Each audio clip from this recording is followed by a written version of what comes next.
Ibu Juliana. Ibu Juliana adalah seorang janda berusia 50 tahun dari Nigeria Utara.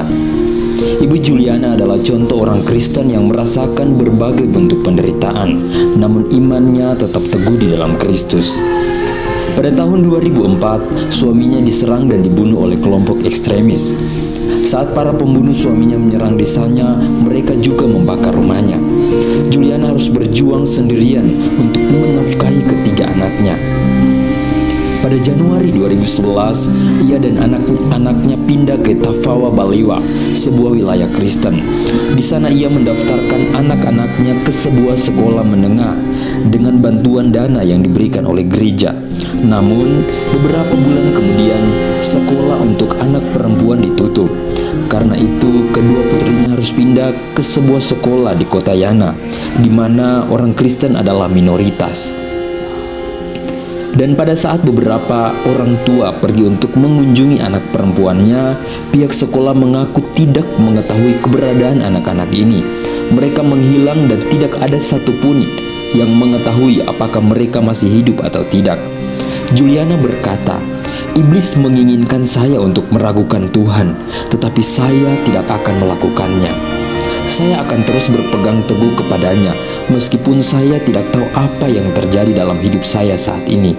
Saya akan terus mempercayainya. Saya ingin mengetahui rancangannya melalui keadaan saya saat ini." Saudara yang dikasihi oleh Tuhan Yesus Kristus, mungkin penderitaan yang kita alami karena mengikuti Yesus tidaklah seberat penderitaan yang dialami Ibu Juliana. Namun, tuntutan Tuhan untuk setiap kita tetaplah sama. Ia ingin agar kita tetap setia kepadanya dan tidak meninggalkannya, serta terus mempercayainya sebagai Tuhan dan Juru Selamat kita. Sebab, godaan untuk meninggalkan Yesus sangatlah kuat saat ini. Sekalipun kita tidak sedang mengalami masa penganiayaan seperti yang dialami Ibu Juliana, itulah sebabnya firman Tuhan mengingatkan kita agar selalu bertekun di dalam iman dan jangan mau digeser dari pengharapan Injil di dalam Yesus.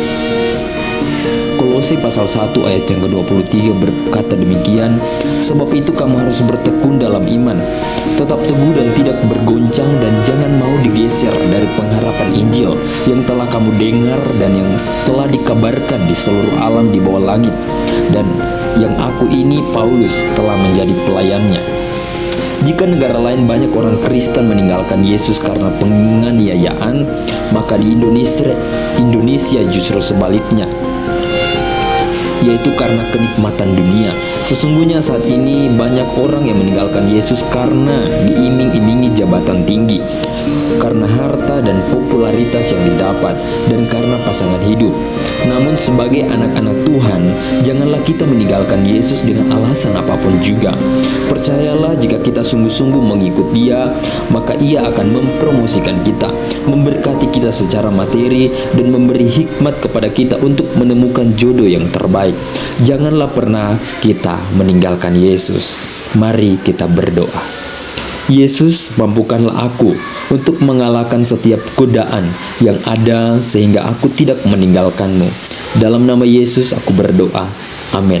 Kata-kata bijak untuk kita hari ini, janganlah pernah tinggalkan Yesus karena harta, jabatan, popularitas, ataupun jodoh. Amin. Terima kasih, Tuhan Yesus memberkati.